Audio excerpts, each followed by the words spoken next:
la reunión anterior hicimos glutamato, ¿no? Y extendimos el tema por la importancia de este neurotransmisor y la aplicabilidad clínica. Y entonces hoy vamos a hacer GABA, que es, entre comillas, su contraparte, cuando en realidad tienen funciones complementarias, ¿ya? Y posteriormente vamos a seguir con las aminas biógenas. ¿Por qué es importante detenernos en el GABA como nos detuvimos en glutamato la vez anterior? Porque probablemente si nosotros tuviéramos que jerarquizar la importancia de los neurotransmisores en el sistema nervioso central, nos daríamos cuenta que lejos los dos neurotransmisores más importantes son el glutamato y el GABA. ¿Por qué son los más importantes? Primero, porque tienen un metabolismo sumamente simple. Ambos nacen del metabolismo del ciclo de Krebs, en primer lugar. En segundo lugar, su producción está en relación directa a cuál sea la vía preferente biológica para la función de cada uno. Es decir, su presencia no depende de enzimas, depende de la exigencia del trabajo metabólico de la propia neurona. En tercer lugar, su capacidad de influencia sobre los procesos de excitación e inhibición, que son condiciones fundamentales no solamente para el neurodesarrollo, sino también para el mantenimiento de los procesos neuroplásticos, va a ser fundamental. Entonces, sobre esos dos criterios, estos neurotransmisores son los más importantes del sistema nervioso, los que primero se presentan de hecho. Y son los neurotransmisores que más pueblan a través de sus receptores los diferentes tipos de neuronas. Entonces, hoy vamos a enfrascarnos entonces en el análisis de las características del ácido gamma aminobutírico, conocido por los amigos como GABA, ¿no es cierto? Lo primero que tenemos que tomar en cuenta es que el GABA, el ácido gamma aminobutírico, es un aminoácido no proteinogénico, lo que les decía al principio. Es decir, su origen depende directamente de la glucosa,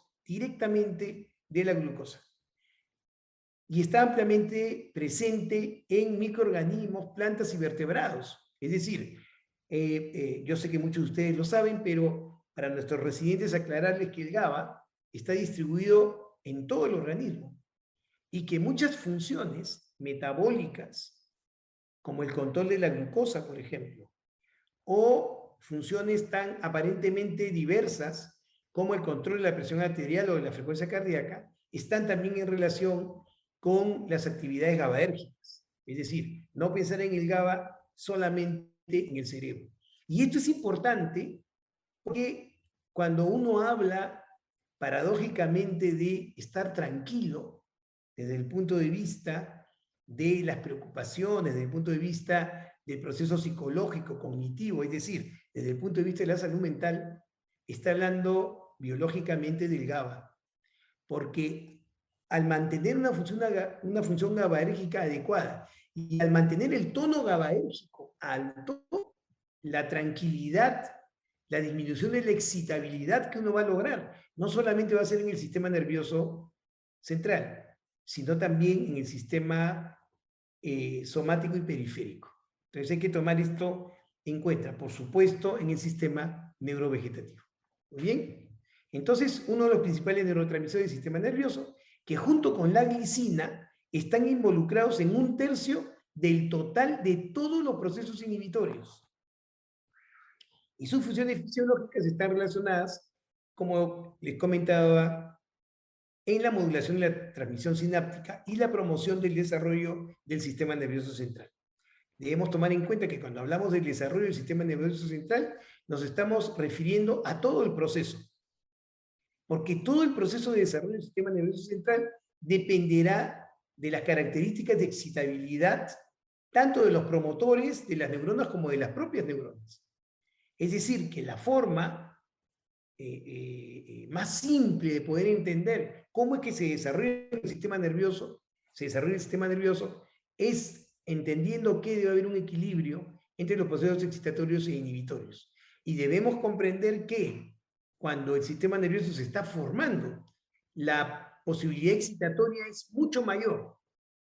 Y en la medida en que se va modulando la conducta del sistema nervioso, es porque justamente la función GABAérgica va tomando cada vez más protagonismo, logrando finalmente el equilibrio de estos sistemas.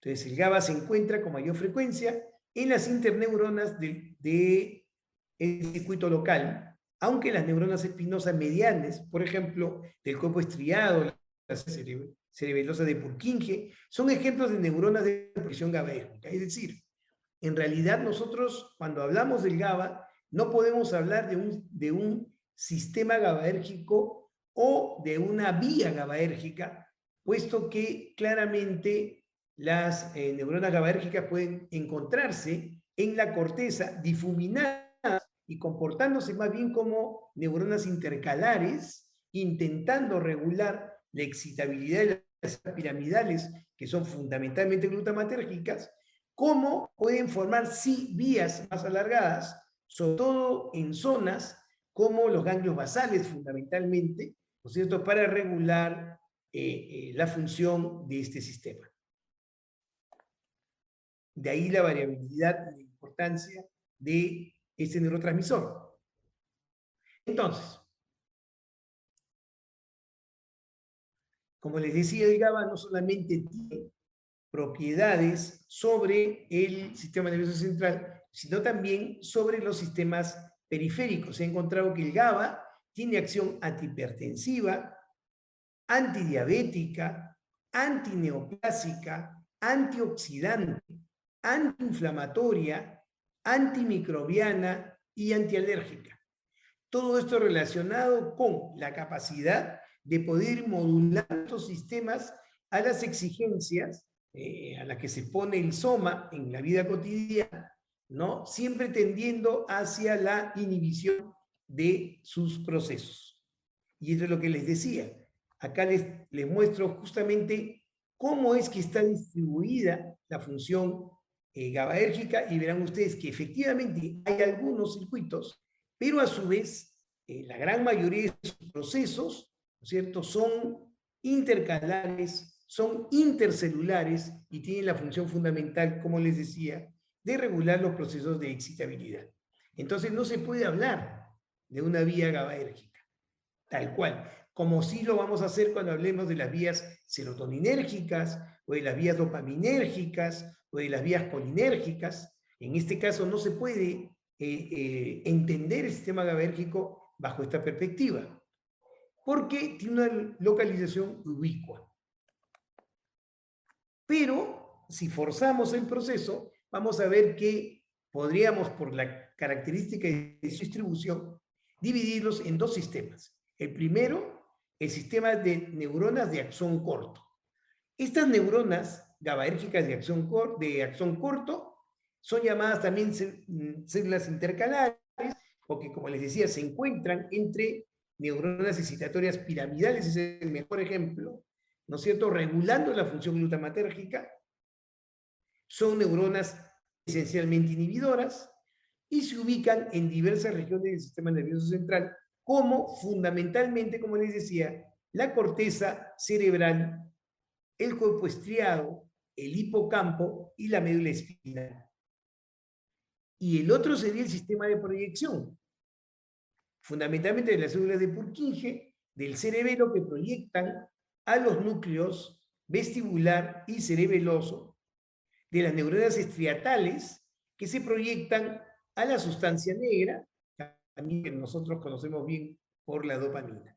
Entonces, ahí es donde podemos hacer una división artificial para poder entender de qué forma es que el neurotransmisor GABA influencia el sistema nervioso. Muy bien.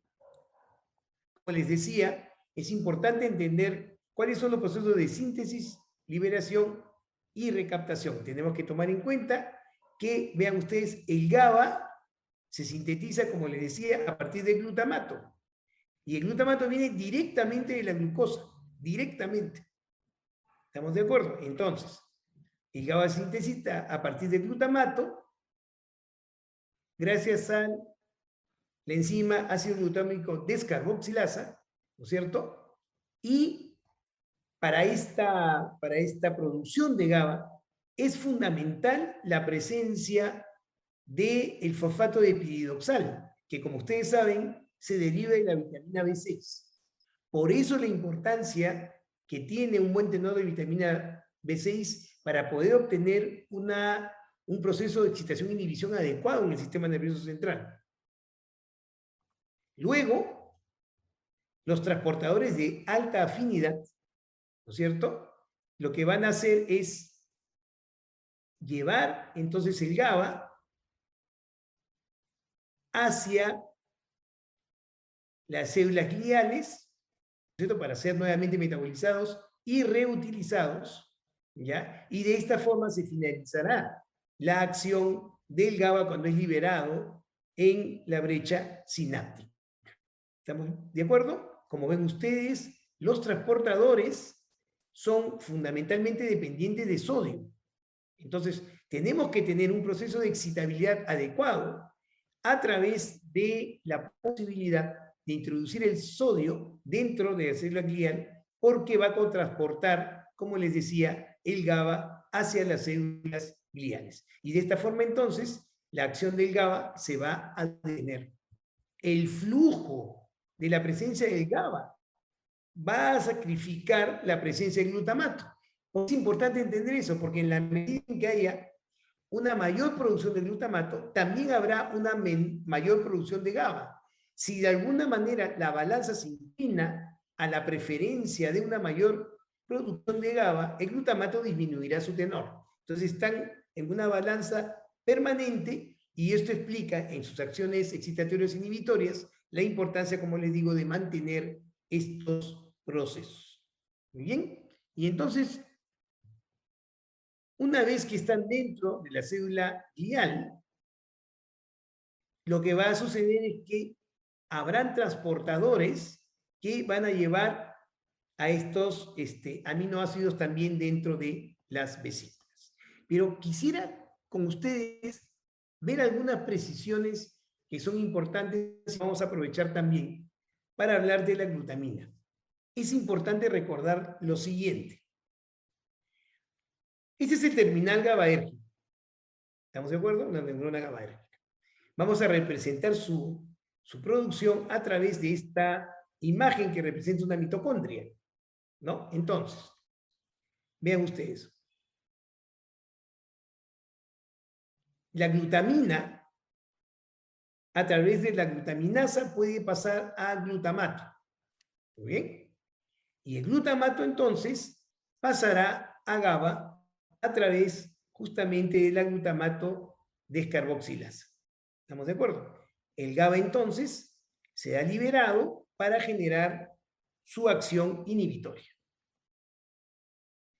El GABA puede ser, entonces, transportado hacia la célula glial. Y en la célula glial, ya, un transportador de aminoácido lo llevará hacia adentro de la mitocondria para producir succinato semialdehído. ¿Estamos de acuerdo? Luego formará alfa-cetoglutarato, que generará nuevamente glutamina, pasará a través del transportador de glutamina nuevamente al terminal GABAérgico para producir glutamato, GABA y así sucesivamente. Hay un reciclaje permanente y esto es gracias a las características metabólicas de la neurona, que como ustedes saben, vive fundamentalmente de metabolismo aeróbico. ¿Okay? Pero ¿qué sucede? Cuando estamos en el ciclo de Krebs, ¿no es cierto? El GABA debe ser transformado a succinato semialdehído, como han visto ustedes acá. Y en ese momento, el flujo mayor de este succinato semialdehído debe ser trabajado por esta enzima, la succinato semialdehído deshidrogenasa, para producir finalmente succinato. El succinato pasa a alfa-cetoglutarato y esta debe ser la vía permanente más eficaz de la producción y metabolismo del GABA. Pero hay otra vía que se puede utilizar, que es la que ven ustedes acá, que está graficada con una flecha más bien negra. ¿Qué puede suceder? Que el succinato semialdehído sea más bien trabajado por el succinato semialdehído reductasa.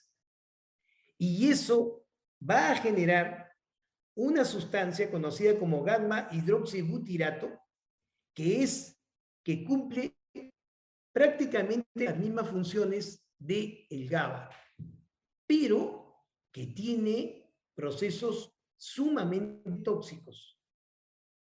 De hecho, el GHB ha sido sintetizado y es lo que conocen vulgarmente como la droga de la violación. Vean ustedes.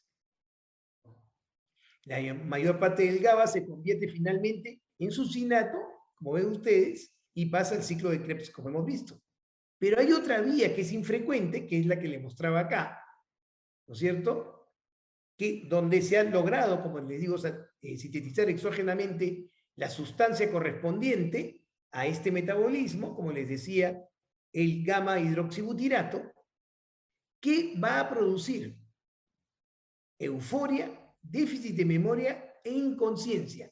Esta sustancia es usada frecuentemente en las drogas sintéticas, ¿no es cierto?, que van a generar, como les decía, euforia y luego inconsciencia. Estos efectos surgen de acciones sobre las sinapsis GABAérgicas, consecuencia de la inhibición de la degradación del GABA.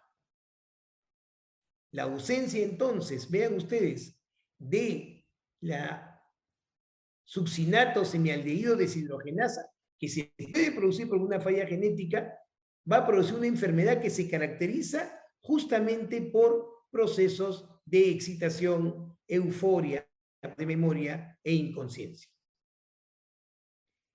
Por eso es importante, como les decía, poder mantener el equilibrio de estos procesos, tanto en relación a la glutamina, el glutamato y el GABA, para conseguir que en lo posible vayan siempre por la vía del succinato y no por la vía de el GABA hidroxibutirato. Muy bien. La glicina, como hemos visto, ¿no es cierto?, puede sintetizarse por varias vías metabólicas en el cerebro, pero el precursor principal será la serina y tendrá exactamente la misma evolución que tiene el GABA, tanto en su liberación como en su transporte y en su reciclaje. Muy bien. Entonces, ¿qué cosa tenemos que entender hasta este momento? Que el GABA, como el glutamato, son aminoácidos que son producto del metabolismo aeróbico a través del ciclo de Krebs, tanto en la síntesis como en el metabolismo, y que su presencia dependerá de la exigencia de los procesos metabólicos para que predomine GABA o predomine glutamato. Del equilibrio de estos neurotransmisores, ¿no es cierto?, tendremos también el equilibrio entre los procesos excitatorios e inhibitorios. Debemos recordar que en el proceso del desarrollo, los procesos excitatorios son predominantes y que la maduración del sistema nervioso va a estar en relación con la presencia de procesos inhibitorios. Por eso es que ambos neurotransmisores son fundamentales, no solamente para mantener los procesos sinápticos y neuroplásticos, sino también para asegurarse que el proceso del neurodesarrollo tenga una evolución adecuada, ¿no es cierto?, regulando los procesos de excitación e inhibición. Muy bien. El GABA tiene fundamentalmente dos tipos de receptores. El receptor GABA, que es un receptor eminentemente ionotrópico, es decir, que el receptor se encuentra formando parte de un canal y que en este caso, este canal es fundamentalmente de cloruro. Si recordamos entonces, abrimos los canales de cloruro, hay más concentración del cloruro periférico, es decir, del cloruro intracelular al intercelular, pasará el cloruro con carga negativa, y esto lo que hará es hiperpolarizar la membrana. ¿Recuerdan? Se hiperpolarizará la membrana y esto generará un efecto inhibidor directo, inmediato. Pero también existe dentro de los tipos de receptores el receptor GABA-B, que es fundamentalmente metabotrópico y va a usar como señal intracelular fundamental el sistema de la adenilciclasa y la posibilidad de poder actuar sobre iones calcio y potasio. El receptor GABA-B, que también es inhibitorio, va a generar una inhibición del sistema del adenilato ciclasa, generando, como les digo, también inhibición, al igual que el receptor GABA-A. Entonces tenemos receptores ionotrópicos que lógicamente tendrán respuesta inmediata una vez que el GABA ha estimulado el receptor GABA-A, y tenemos entonces una respuesta más prolongada a través del receptor GABA-E, que es fundamentalmente metabotrópico y que necesita de señales intracelulares para ejercer su acción. ¿Okay? Entonces, tengamos un momento sobre el receptor GABA-A. El receptor GABA-A, entonces, es fundamentalmente ionotrópico, ¿no es cierto? Y eso le da algunas características que le permiten una alta versatilidad, a pesar de que su respuesta es rápida, porque es un receptor ionotrópico. ¿Qué es la característica? Primero, va a tener un poro, ¿no es cierto?, que va a ser exactamente del tamaño del cloruro para que haya selectividad. Segundo, va a haber la posibilidad de que esta estructura tenga receptores para sustancias endógenas o exógenas que tengan la capacidad de más bien cerrar este poro, activarlo o bloquearlo. Además, va a tener la posibilidad de tener receptores homotrópicos. ¿Qué significa esto? Que tiene receptores para el neurotransmisor primario de esta estructura, que es el GABA, pero también va a tener la posibilidad de tener ligandos heterotópicos, es decir, que van a producir, al contactarse con sus receptores correspondientes, cambios alostéricos. Un ejemplo clarísimo de lo que les estoy diciendo son los receptores de benzodiazepinas. De hecho, la estructura macroreguladora del canal de cloruro, ¿no es cierto?, que tiene como receptor al GABA como ligando homotópico, ¿no es cierto?, va a tener como ligando heterotópico un receptor de benzodiazepina para las benzodiazepinas endógenas y exógenas. Y entonces los ligandos heterotópicos generarán fundamentalmente cambios alostéricos que van a hacer que el receptor para GABA sea más ávido o menos ávido por el GABA.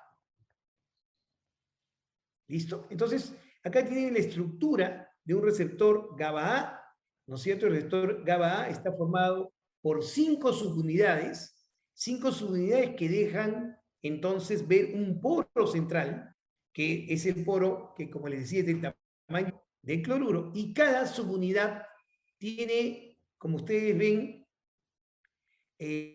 4 dominios, ¿no es cierto?, que entran y salen de la membrana, ¿ya?, dándole este dinamismo en la capacidad de poder cambiar las proteínas, su posición, para permitir la apertura o cierre de los canales de cloruro.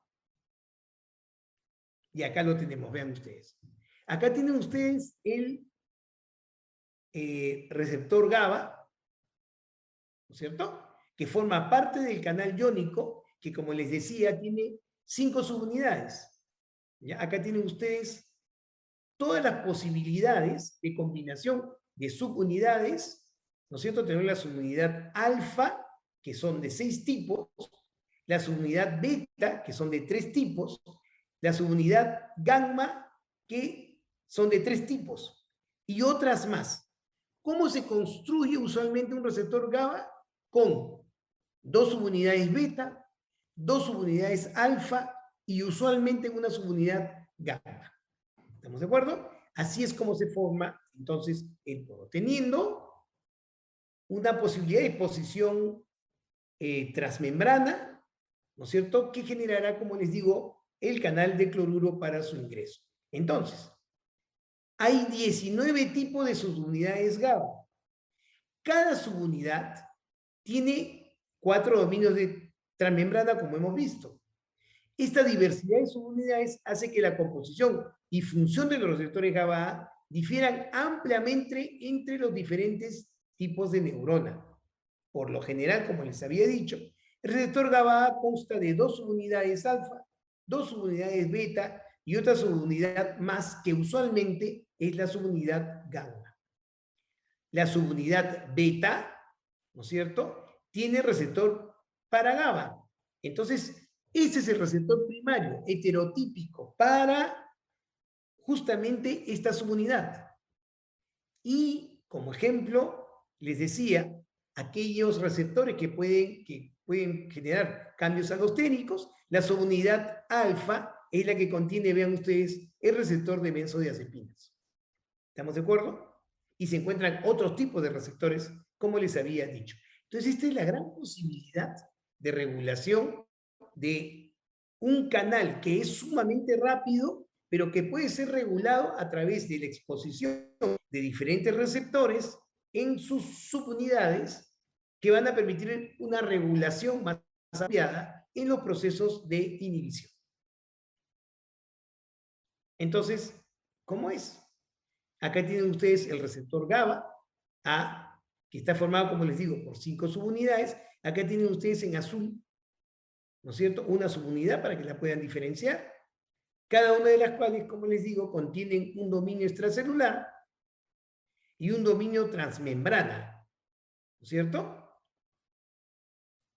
Y si ustedes lo miran desde una perspectiva extracelular, van a ver que las 5 subunidades generan un poro, que como les decía, este poro es del tamaño del ion cloruro y de ahí parte su selectividad. Pero además, ¿no es cierto?, tienen ustedes acá la vista de 2 subunidades de receptor que indican los sitios de unión para diferentes ligandos, ¿no es cierto?, que lo que van a hacer es fundamentalmente hacer que el receptor para GABA sea más ávido por el GABA, es decir, que cuando el GABA se una con él, esa función genere una expresión fisiológica más potente, o sea, más inhibición, ¿no? Más bien otros ligandos que lo que hacen es que el receptor sea menos ávido por el GABA y por lo tanto sea menos inhibitorio. ¿Estamos de acuerdo? Y entonces, esta es la respuesta. Cuando yo estimulo un receptor GABA-A, lo que consigo es la entrada de iones cloruro. La entrada de iones cloruro hiperpolariza la membrana, haciéndola menos excitable. Y así es como se consigue entonces la inhibición, porque lo que estamos haciendo prácticamente es disminuyendo la posibilidad de que se generen disparos excitatorios, es decir, potenciales de acción, porque lo que estamos haciendo es bajar el potencial, alejarnos del potencial umbral y haciendo la membrana menos excitable. Es lo que ustedes ven acá. Miren, este dato es bien importante, ¿ya?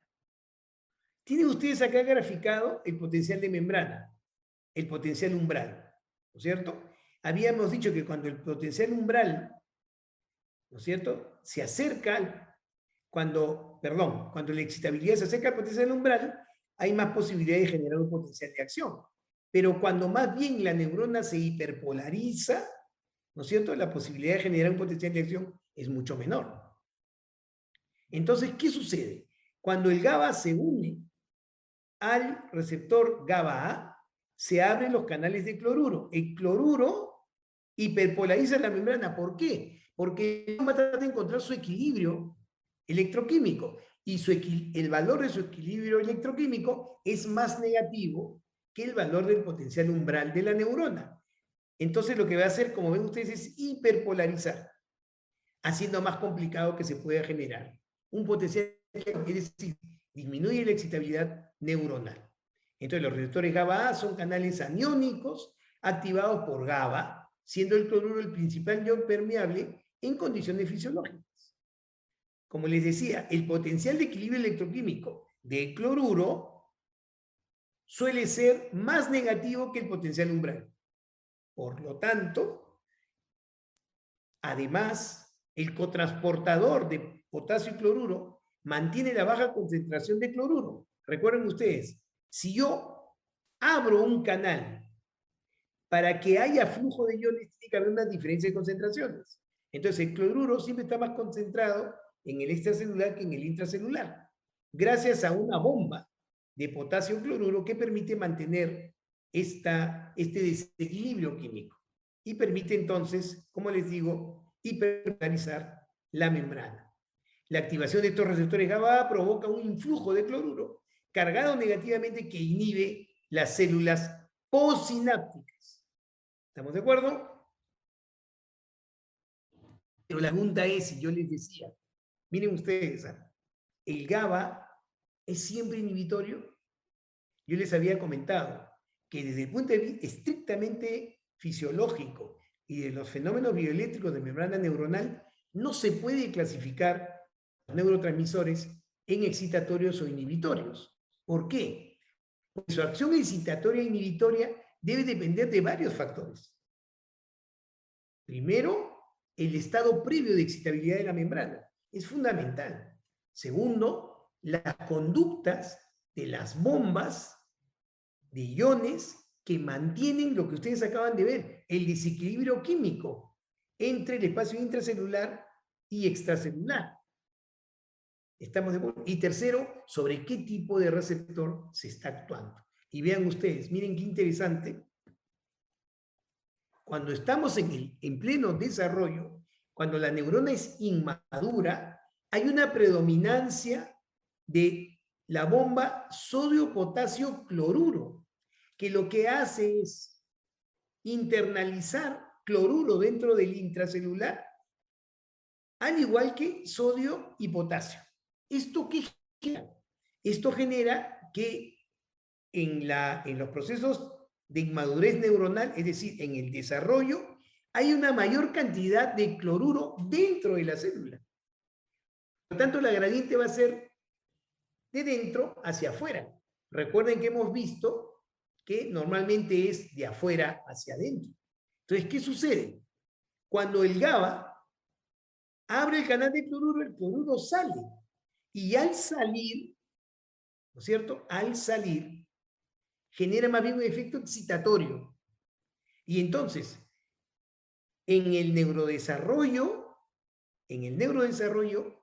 el GABA se comporta como un neurotransmisor excitatorio. Y ustedes lo pueden ver acá, miren. Esta es una imagen que muestra, ¿no?, cómo el espacio intracelular de las neuronas GABAérgicas está totalmente poblado de cloruro. Pero luego, cuando la neurona madura, vean ustedes, predomina la bomba de potasio cloruro. ¿Qué hace la bomba de potasio cloruro? Saca el potasio transportado con el cloruro. Entonces lo que hace es sacar el cloruro fuera del intracelular. Y entonces, ahora el equilibrio electroquímico hace que haya más concentración dentro de la neurona de cloruro, perdón, menos concentración dentro de la neurona de cloruro y más concentración fuera. Cuando se abre el canal, vean ustedes, se invierte la entrada de cloruro. Y la entrada de cloruro genera hiperpolarización. Es recién en este momento que cloruro se comporta como un neurotransmisor inhibitorio. Y si vemos nosotros a la célula, vamos a ver que tiene efectivamente menos contenido de cloruro comparada con las inmaduras. Y así es como funciona. ¿Por qué? porque en el neurodesarrollo es fundamental, fundamental que la excitabilidad predomine sobre los procesos inhibitorios, porque son los impulsores más importantes de el establecimiento de nuevas sinapsis de prolongación de las neuritas, tanto de los axones como las dendritas. Una vez que se conectan, ya recién pasa a ser prioritaria la presencia de procesos inhibitorios a través del GABA. ¿Muy bien? Y entonces, acá tenemos, como les decía, el canal de cloruro. Vean ustedes el receptor GABA, ¿no es cierto? Y hay zonas de regulación de la apetencia del receptor GABA por el propio GABA, como receptores de benzodiazepinas, ¿no es cierto? También existen receptores para anestésicos generales, ¿no es cierto? Para barbitúricos, y todos ellos tendrán la función de regular, como les digo, fundamentalmente la apetencia del receptor por su neurotransmisor. Y eso genera exactamente esto. Vamos a poner como ejemplo la acción de la benzodiazepina sobre el receptor GABA-A. Vean ustedes. Acá tienen ustedes la estructura, ¿no es cierto? Esto que ven ustedes acá es el receptor benzodiazepínico, ¿ya? Y esto que ven acá es el receptor GABA. Este es un GABA. ¿Estamos de acuerdo? Entonces, si yo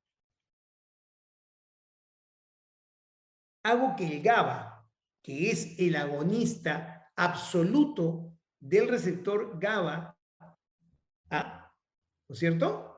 ¿Qué voy a generar? Voy a generar un cambio que hará que el receptor GABA sea más ávido por su neurotransmisor. Esta es la condición óptima. Entonces, acá voy a estar frente a una hiperpolarización de la membrana.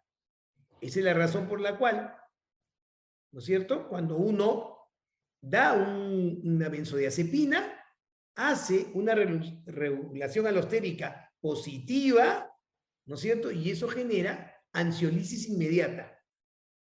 Entonces, ¿qué hacen las benzodiazepinas en realidad? Actúa sobre receptores de regulación alostérica del receptor GABA, haciendo el receptor GABA más ávido por el GABA, por su neurotransmisor, y entonces el efecto inhibitorio será mayor y más intenso. Muy bien. Puedo usar un antagonista, es decir, que no genere ninguna preferencia, o puedo usar un agonista inverso, es decir, una sustancia que genere o sea, se una al receptor, por supuesto, pero genere más bien una regulación negativa alostérica. Y esto generará entonces una imposibilidad, como ven ustedes acá, de que el GABA se una a su receptor.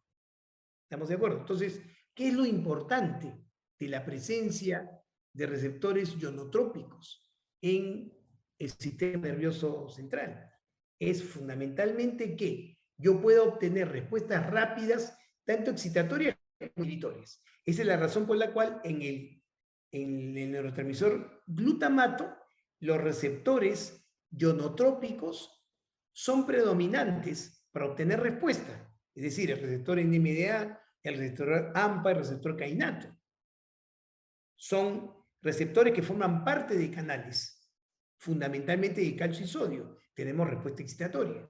Pero en el caso del GABA, ¿no es cierto?, tenemos más bien canales ionotrópicos, donde el cloruro es la característica, y que al ser estimulados por el neurotransmisor, GABA vamos a tener inmediatamente inhibición. Son respuestas rápidas, inmediatas.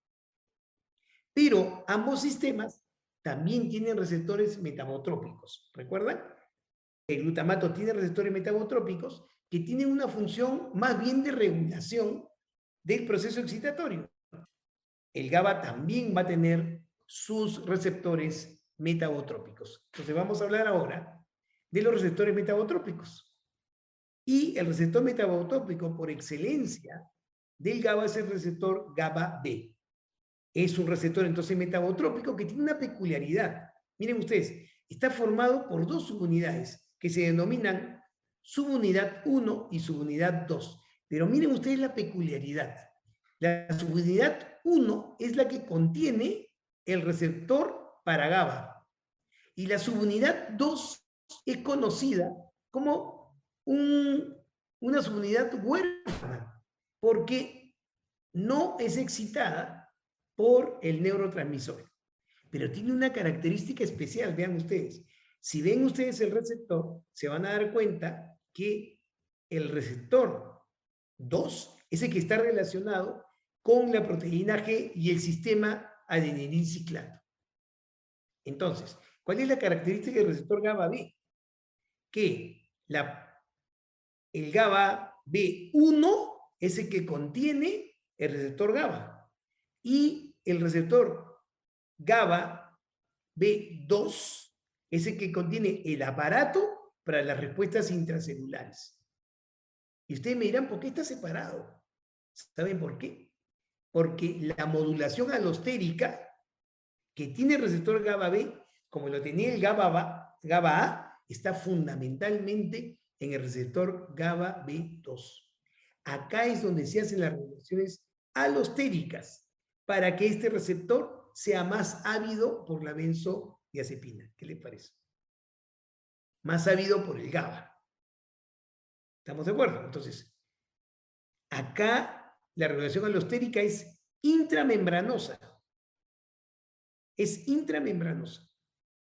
Y eso va a permitir que entonces, esta zona del receptor, esta subunidad 2, inhibe el sistema del adenilato ciclasa, generando entonces inhibición, hiperpolarización, pero que también tenga la posibilidad de estimular la apertura de canales de potasio, que tiene una acción, por supuesto, inhibitoria, hiperpolarizante, y que inhiba más bien la entrada de calcio, ejerciendo un proceso en el cual se evite la excitabilidad. ¿Qué les parece? ¿Por qué es importante que les hable tan precisamente del receptor GABA-B? Porque el receptor GABA-B es el receptor regulador del sistema GABAérgico. ¿Estamos de acuerdo? Vean ustedes, acá les muestro el mecanismo de acción, ¿no? Tienen ustedes acá la neurona GABAérgica presináptica y la neurona postsináptica, ¿no es cierto? Acá tienen ustedes el receptor GABA-B con su subunidad 1 y 2. ¿Estamos de acuerdo? Miren ustedes, cuando tiene una localización presináptica, la función fundamental del GABA-B, ¿no es cierto?, es inhibir la entrada de calcio. Y entonces, ¿eso qué va a hacer? Que no se produzca más GABA. Entonces, el receptor GABA-B en la membrana presináptica GABAérgica regula la producción de GABA. ¿Estamos de acuerdo? Pero cuando su localización es postsináptica, ahí actúa directamente sobre los procesos de excitabilidad, haciendo que cuando el GABA se une a la subunidad GABA-B1, ¿no es cierto?, se active canales de potasio con respuesta inmediata de hiperpolarización. ¿Qué les parece? ¿Ya? Entonces, bien importante esto. En cambio, cuando hablamos de la neurona glutamatérgica, miren la acción, ¿no? En la neurona glutamatérgica existen receptores GABAérgicos metabotrópicos de tipo B, ¿no es cierto? Que al ser estimulados por el GABA, lo que van a hacer, ¿no es cierto?, va a ser también cerrar canales de calcio. Y entonces esto evitará la liberación de glutamato. Y en su acción postsináptica van a disminuir también la excitabilidad, aumentando la entrada de potasio. Entonces, si ven ustedes, sus funciones van a ser diferentes. Si es que están en una localización presináptica, si es que están en una localización postsináptica.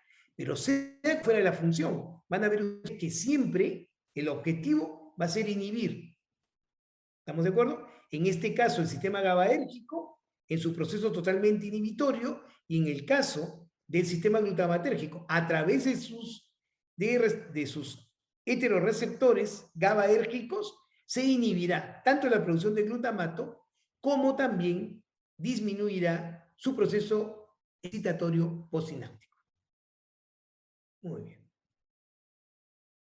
Entonces, vemos que estos receptores no tienen esta característica de función inhibitoria directa. La glicina tiene el mismo objetivo, ¿ya? Son pentámeros que constan de 5 subunidades, ya cada subunidad consta de un dominio extracelular y un dominio transmembrana. Y miren ustedes, también forma poros, y estos poros son también poros iónicos que permiten el tránsito del potasio. A diferencia del receptor GABA, metabotrópico, el GABA-A, que permite la entrada del ion cloruro, en el caso de la glicina, lo que hace es permitir la salida del ion potasio, y esto generará entonces hiperpolarización también. Muy bien. Ahora, vamos a dar una aplicación directa a lo que les estoy diciendo para poder entender el porqué de la utilidad de ambos sistemas. Vean ustedes. Nosotros conocemos bien, hemos estudiado mucho para el caso de esquizofrenia, ¿no es cierto? El circuito córtico-estrío tálamo cortical, ¿no es cierto? Aquel sistema que permite manejar la información que va desde los ganglios basales hasta la corteza prefrontal, hacia la corteza límbica. ¿Estamos de acuerdo? Entonces, nosotros hemos aprendido que este sistema trabaja fundamentalmente con dopamina, ¿no? Pero vean ustedes, tanto la dopamina, que tiene una ejecución final, como la serotonina, que tiene una función de macroregulación, ¿no es cierto? Como su nombre lo indica, va a regular el sistema.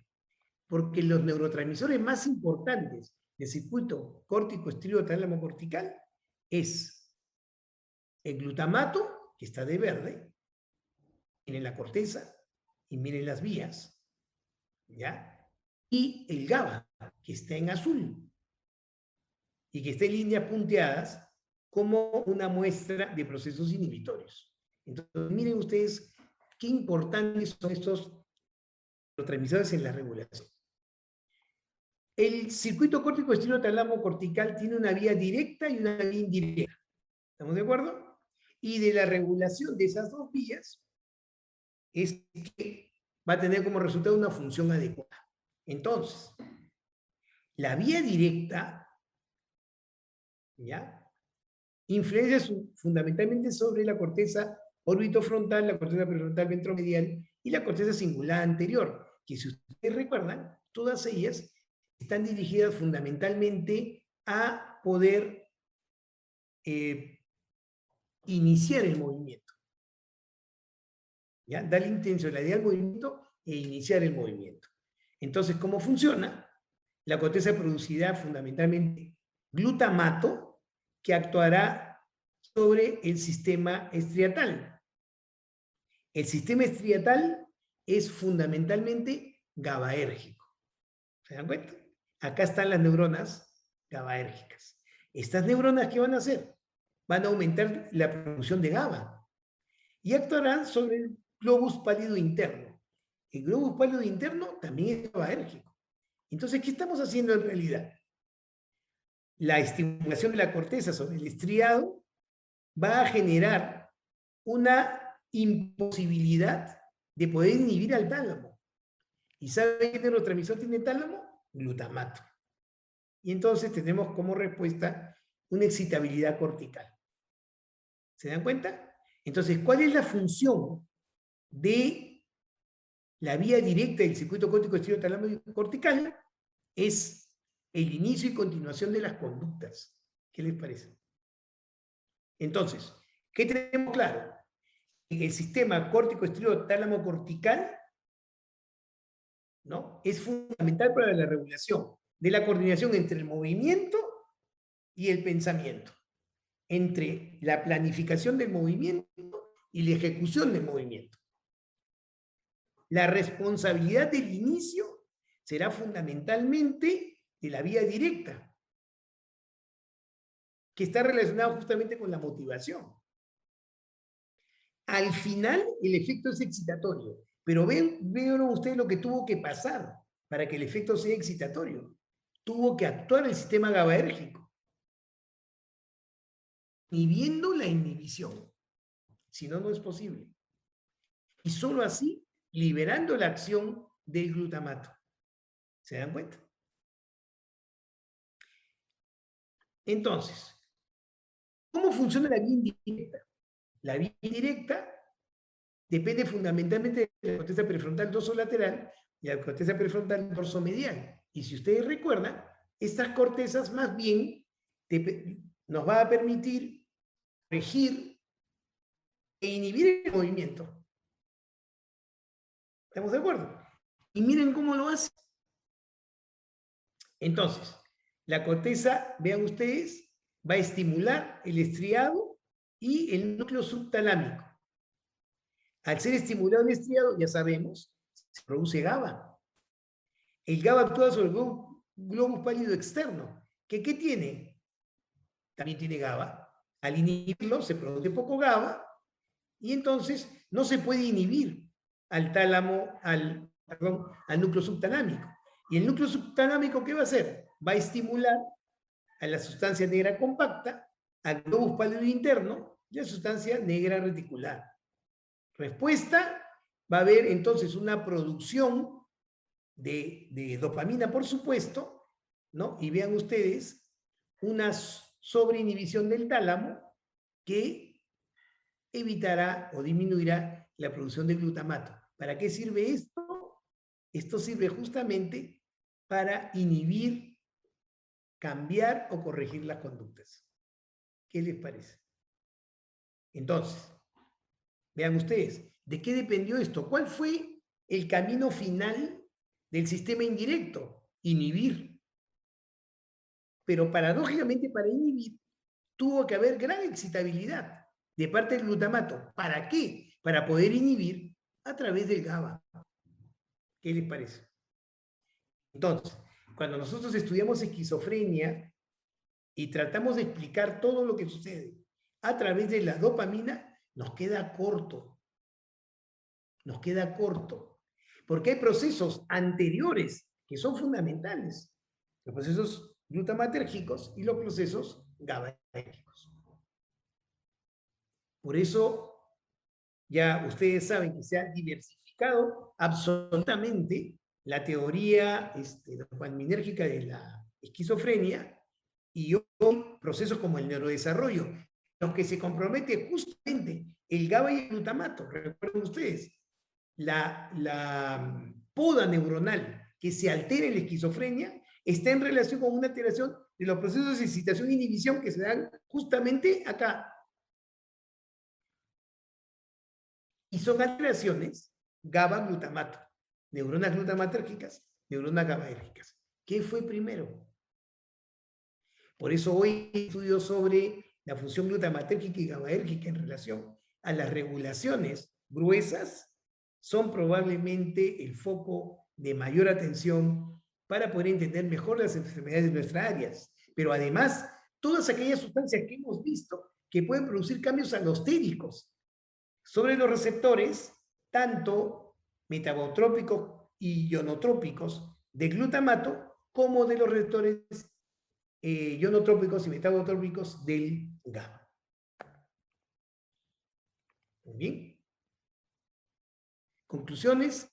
El GABA es un neurotransmisor inhibitorio más importante del sistema nervioso. Está comprometido junto con la glicina en 1/3 de los procesos inhibitorios en el sistema nervioso central.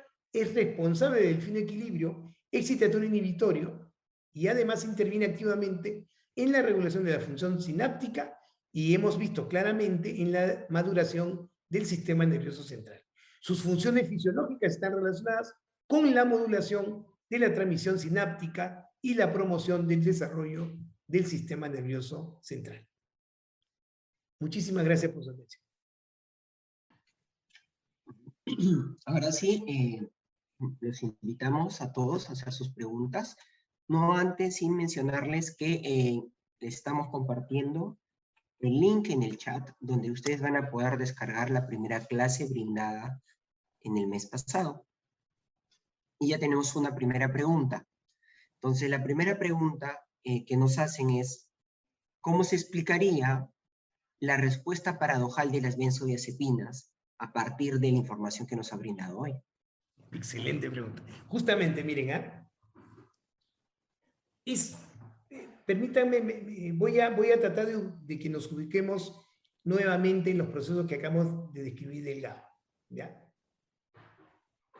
Cuando uno ve el GABA y su unión con el receptor, sea un receptor ionotrópico o metabotrópico, sabemos exactamente que eso va a generar hiperpolarización, inhibición y efecto ansiolítico. ¿Estamos de acuerdo? Si la inhibición es mayor, tendremos efectos hipnóticos, ¿no? Efectos anticonvulsivos. ¿Estamos de acuerdo hasta ahí? Eso lo tenemos claro. Pero para que el GABA pueda actuar sobre el receptor y permitir la entrada de cloruro para hiperpolarizar a la membrana, ¿no es cierto? Tendrá que correr la condición que el receptor GABA sea receptivo para ese GABA. ¿Qué hemos visto?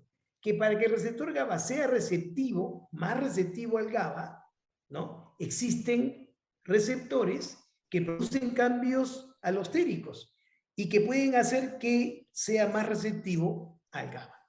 Hay múltiples sustancias. No las he enumerado el día de hoy porque son múltiples. Y estas sustancias, fundamentalmente en el receptor de tipo GABA B, estas sustancias transmembrana pueden tener la posibilidad de hacer que el receptor sea más o menos ávido por el receptor GABA. Y se ha podido establecer que muchas de estas sustancias alteran el mecanismo de cambio alostérico del receptor GABA cuando se estimula el receptor de benzodiazepinas. Normalmente, ¿qué debería pasar? Estimulo el receptor de benzodiazepinas, el receptor GABA se hace más ávido por el GABA, tengo un efecto ansiolítico. Pero estas sustancias de control alostérico pueden hacer que el proceso sea inverso y que al unirse la benzodiazepina al receptor benzodiazepínico, el receptor GABA se haga menos sensible al GABA. Y eso explicaría el efecto paradojal. ¿Por qué hasta ahora se dice que es idiosincrático? Porque no se conoce exactamente el mecanismo de acción, pero se ha podido establecer que dependería de estas sustancias de control alostérico, ¿no es cierto?, que alterarían la función del receptor benzodiazepínico al unirse con las benzodiazepinas. Ojalá haya sido claro y no haya sonado a trabalenguas. Muchísimas gracias, doctor Fernández, por la respuesta. Asimismo, mencionarles, aprovechando en este momento, de que al momento de ustedes acceder a este evento, tuvieron que registrar sus datos y esto nos va a permitir pues, utilizar dicha información como asistencia para la clase del día de hoy, así es que ya no estamos compartiendo el link de asistencia como lo hicimos en la clase anterior. Con el formulario que ustedes llenaron previamente, ya hemos podido tener la información para registrar la asistencia de esta segunda clase. Listo, entonces los seguimos invitando a que nos puedan hacer sus consultas y, doctor Fernández, en relación a las aplicaciones farmacológicas del GABA. Entendemos que obviamente, hay una función relacionada a las benzodiazepinas y también tenemos algún otro tipo de medicamento que actúe sobre el GABA de alguna otra manera. Claro, en realidad todos los fármacos que tienen acción sedativa, como hemos visto, no solamente las benzodiazepinas, también los barbitúricos, ¿no es cierto?, van a actuar fundamentalmente sobre estos procesos, ¿no? Algo que es importante es que por muchos años se pensó que las drogas, como la cocaína, por ejemplo, ¿no?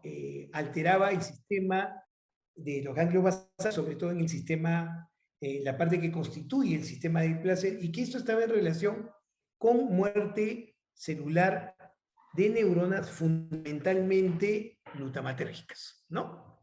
Y que uno lo podía ver en la imagen, ¿no? Uno podía ver en la imagen los famosos huequitos, ya. Pero ¿qué pasa? Nunca no se ha podido establecer una relación entre lo que uno ve en la imagen y lo que ve sintomatológicamente. Algunos pacientes no muestran ninguna alteración de la imagen y muestran unos síntomas de dependencia y de abstinencia terribles, y otros no. ¿Qué se ha establecido? Que probablemente las drogas como la cocaína generen una alteración de justamente estas sustancias alostéricas de cambio que hacen que ante la presencia de la cocaína el receptor GABAérgico no tenga posibilidad de ser sensible al GABA, sobre todo los receptores GABAérgicos de tipo 2. ¿Qué les parece? Y eso estaría en relación con la pérdida de la sensibilidad, que en realidad no sería pérdida de la sensibilidad de la droga per se, sino de la imposibilidad del receptor GABA de unirse al GABA y producir ese efecto que debería producir la droga. ¿Qué les parece? Y entonces, son palabras mayores, les digo, porque una cosa es afectar un receptor metabotrópico de respuesta rápida y otra cosa es afectar un receptor metabotrópico. Porque cualquier alteración que hagamos sobre un receptor metabotrópico incide directamente sobre los segundos mensajeros. Es decir, el daño intracelular y codificación genética cambia al punto que después no hay cómo regresar, no hay cómo retroceder. Por eso es importante, bueno, lo sabemos por la práctica, ¿no? De que en el caso de la farmacodependencia prevenir es mucho más potente que cualquier otra cosa, ¿no? Muchísimas gracias por su respuesta, doctor Fernández. Y hay una pregunta muy interesante y está en relación al clonazepam y el alprazolam, ¿no? Y la pregunta es la siguiente. ¿Por qué el clonazepam tiene efecto anticonvulsivante y no así el alprazolam? ¿No? En las indicaciones, pues el clonazepam tiene indicación como un anticonvulsivante y no así lo vemos con el alprazolam. ¿Hay En algún realidad, sustento para esto? sí, claro que sí. Yo les había mostrado que, ¿cómo se llama? Existe una diferencia en los tipos, las subunidades de, el receptor GABA, tanto del GABA como como el GABA-B, receptor GABA-B, ¿no es cierto? Entonces, hay presencia de subunidades que combinan tipos diferentes de, sobre todo de la subunidad alfa, que hace que los efectos sean diferentes en relación a respuestas motoras, respuestas ansiolíticas y respuestas sedativas y anticonvulsivantes.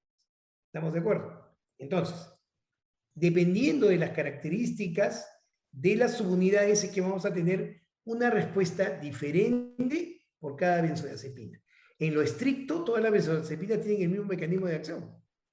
Más sobre el receptor benzodiazepínico, aumenta la avidez por el GABA y listo, y tienen ustedes una respuesta, ¿no? Pero las subunidades determinarán sobre cuál el efecto será mayor. En este caso, el clonazepam, por sus características de las unidades alfa, tiene una mayor capacidad anticonvulsivante, a diferencia del alprazolam. Y no solamente eso, ¿no? El efecto tiene también un efecto hipnótico mayor a largo plazo, que en el caso del alprazolam se va cortando en el tiempo. Por eso tienen esa característica diferencial. ¿Ya? No recuerdo exactamente ahorita qué subunidad alfa es, no me estoy corriendo, no recuerdo ahorita cuál es la combinación de subunidades, pero eso se los puedo enviar, lo voy a colgar en la misma presentación para que tengan ahí las características de las subunidades. Muchísimas gracias, doctor Fernández. Y para hacerle una consulta, nos preguntan, justo han podido acceder al link de la página donde están no solo la charla de ahora, sino las charlas del curso del año pasado y algunas charlas del curso de atención de psiquiatría en atención primaria, y nos preguntan si pueden descargar el resto de charlas de la página del instituto. A ver, si no las pudieran descargar, no las hubiera puesto ahí. Y les voy a decir algo, colegas. Yo lo he dicho muchas veces, muchas veces. La información que no se informa deja de ser información. Y yo, que tengo la oportunidad de poder revisar conceptos básicos, ¿no es cierto? Y los puedo ordenar, ¿no? Me permite poder comunicarles esa información. Esa información no es mía. Es en el sentido del ordenamiento, de tratar de ponerlo de tal forma que se entienda, pero no es mi información.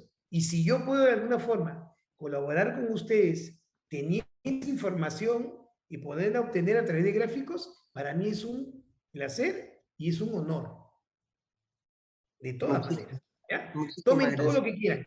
Lo único que les voy a pedir, si ustedes me permiten, es que se inscriban en la página web, para yo tenerlos de referencia y saber quiénes están interesados en diferentes temas y poder determinar qué es lo que debería yo cargar con más frecuencia. Si se pueden inscribir, nos harían un gran favor, porque nosotros así podemos monitorizar cuáles son los temas de mayor interés. Pueden bajar lo que quieran.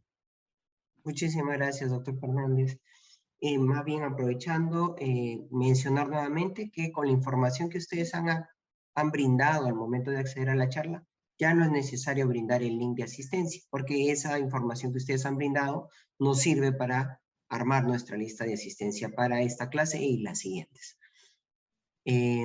Más bien, veo que no hay más consultas, parece que la clase ha quedado del todo clara. No sé si usted, doctor Fernández, tiene alguna recomendación, consulta o de repente conclusión a partir de la charla que nos ha brindado el día de hoy.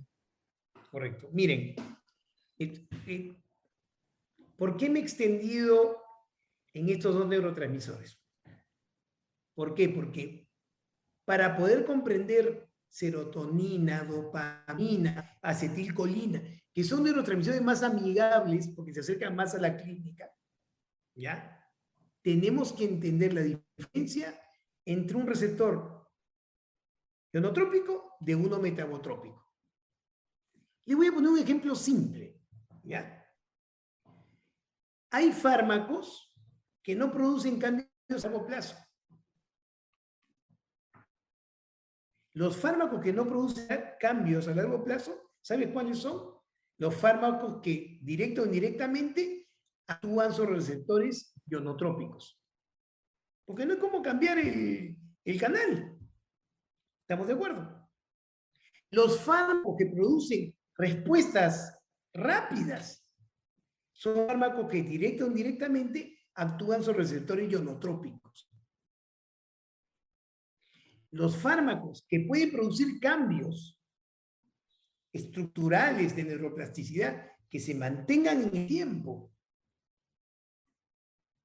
son fármacos que actúan sobre receptores metabotrópicos, porque en su cambio metabólico influyen sobre factores de transcripción y expresión de los genes, de expresión de genes.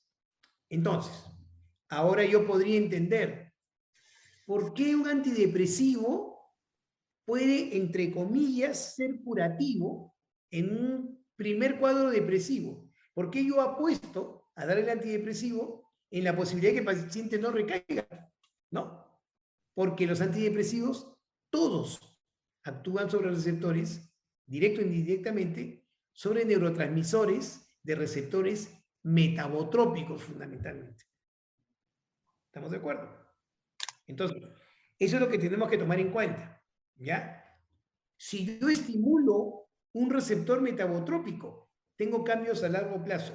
Si yo bloqueo un receptor metabotrópico, tengo cambios a largo plazo deleterios, efectos colaterales, porque estoy cortando una vía. Entonces, ustedes lo ven claramente con los antipsicóticos. Yo le di a un paciente un antipsicótico que bloquea el receptor D2. ¿Produjo cambios a largo plazo beneficiosos? No. Si se lo quito, el paciente inmediatamente hace síntomas. Pero sí puedo producir cambios a largo plazo deleterios, como disquinesia tardía. ¿Por qué? Porque estoy bloqueando una vía. Si ustedes tienen claro ese concepto, con serotonina, dopamina, acetilcolina, nos vamos a ir de lleno.